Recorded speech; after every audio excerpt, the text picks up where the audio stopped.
What's going on, guys? This is Ryan with the RK Outpost, and after watching Marvel Comics fail year after year after they embraced identity politics, DC Comics for some reason decided to follow suit and do the exact same things. Go down the exact same path that led Marvel Comics to fail. That's what DC decided to do. Whether it was race swapped characters, gender swapped characters, sexuality swapped characters, whether it's these characters that are created solely to push some sort of agenda, and every time they do it, their sales fall off the edge of a cliff. They decline over and over, yet they continue to do it. And in recent months, we've even seen them completely try to deconstruct their own characters and destroy them, like we've seen with Superman, when we had this scene right here, a scene where they literally rape Superman. That's what they did in this comic book. We saw what they did to his son, what happened to Jonathan Kent, when he becomes bisexual all of a sudden out of nowhere with this pink-haired freak. We've seen what they're doing to the Amazons, trans Amazons, all this stuff. DC continues to fail. So now they need something to get people engaged. They have gotten so bad. Their sales have been so bad. They need something to bring people back around. So they're getting really creative. Hey guys, let's kill the Justice League. As manga continues to dominate comic sales, DC Comics' latest gimmick is to kill off Batman, Superman, Wonder Woman, and the Justice League. Very creative. On the 30th anniversary of Death of Superman, we'll just do it bigger and better. This is like J.J. Abrams' level of writing. Instead of the Death Star, we're going to do Star Killer Base. It's just bigger and better. That explains a lot. And here, I actually do kind of like the logo for it when you see some characters in the Justice League look like they're in pain. I like that aspect. I don't like the idea necessarily.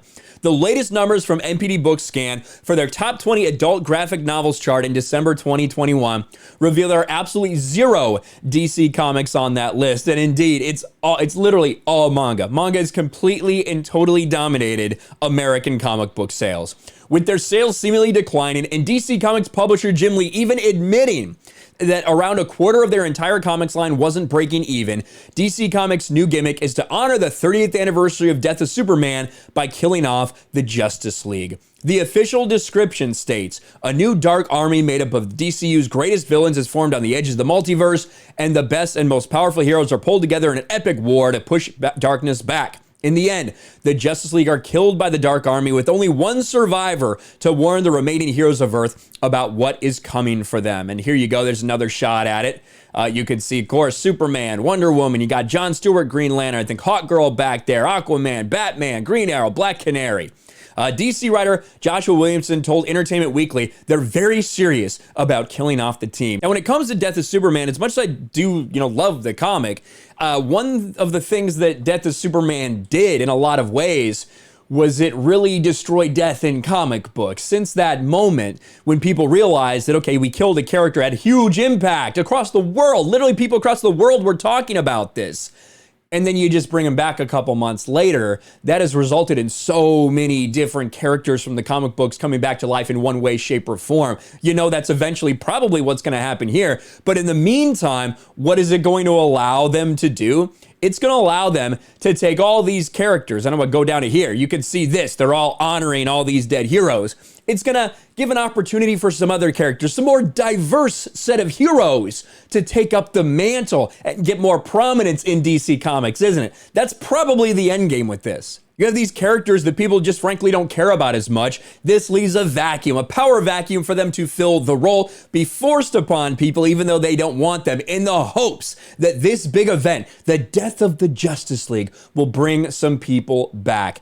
I don't know how many people it's going to get back to it, to be honest with you. Last time, I was all in on Rebirth. Those first couple years of Rebirth, I was excited for what they were doing. I was hopeful for what they were doing. I thought they were going to be good things. But then they just continued to flounder and fail. And I mean, I haven't had a pull list for DC or Marvel, obviously, for years at this point. Literally years, because it just got that bad. I'm far more interested in something like the Rippaverse, what young Rippa is about to do with these guys, with his universe, because I cannot wait for that. But back to the words here from Joshua Williamson. It's an interesting opportunity to do this on the 30th anniversary of the death of Superman, which happened in Superman 75. We get to take Justice League 75 and do Death of the Justice League. We want people to understand this is serious, and it's going to have a major impact on the DCU moving forward. Williamson then attempted to appeal to nostalgia to hype up the new gimmick. I remember the experience from reading the build-up to Death of Superman, then waiting in the rain for my copy of issue 75. I think one reason the story was so powerful was there was no Superman comic for 3 months. That's part of what made the decision that this is the last issue of Justice League, I'm sure, at least until they decide to reboot that too. But then 3 months later, there's still not going to be a Justice League. It's going to be a while. It's going to be a major part of what the DCU looks like after this story. There is no Justice League. And a lot of people are kind of roasting this. Oh, I hope no one tried this in recent memory. Oh, wait, Snyder did during the lead to Death Metal. Oh my, the death of a superhero. How original. We already, this is mocking the sales numbers. We already did when Bendis' Coming took place. I thought Bendis already killed the Justice League. Surely the sales show that. No, people are just roasting this because that's what DC Comics has become. Dead company, you hear that one thrown around? Dead company for DC. We see everything they're doing with CW shows, everything they're doing in their comics. People have had enough of it. They're resorting to a gimmick like this to desperately try to get some people back in. You know, time will tell how well it works. Let me know your thoughts about this in the comments below. Smash a like button, subscribe to the channel, ring the bell for notifications, share this video out there, and I'll talk to you later. Thanks for watching, everyone. And a huge shout out to my patrons. I appreciate you guys so much. Want to follow me on Twitter or Instagram? Check out the description below. You'll find links to my P.O. box and my Patreon as well. And I'll talk to you guys later.